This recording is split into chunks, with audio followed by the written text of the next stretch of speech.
கிடைச்சதுனாலதான் சினிமாவில எனக்கு ஒரு மிகப்பெரிய ஒரு இடத்த ஒண்ணு கொடுத்தீங்க. அதையெல்லாம் விட்டுட்டு உங்களுக்காக நன்றி கடன் செலுத்துறதுக்காக அரசியலுக்கு வந்த உங்க விஜய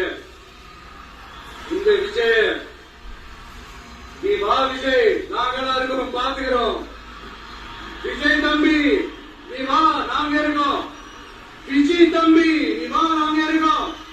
அண்ணா நீ வாடா, நாங்களா இருக்கோம். நண்பா நீ வா நண்பா, நாங்களா இருக்கோம் சொல்லி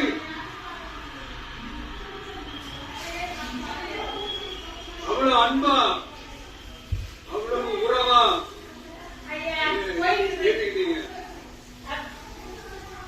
இந்த நேரத்தில் இதை நான் சொல்லணும். இந்த டிராவல்ல இந்த ப்ராசஸ்ல எவ்வளவு கஷ்டங்கள், எனக்கு எவ்வளவு அவமானம்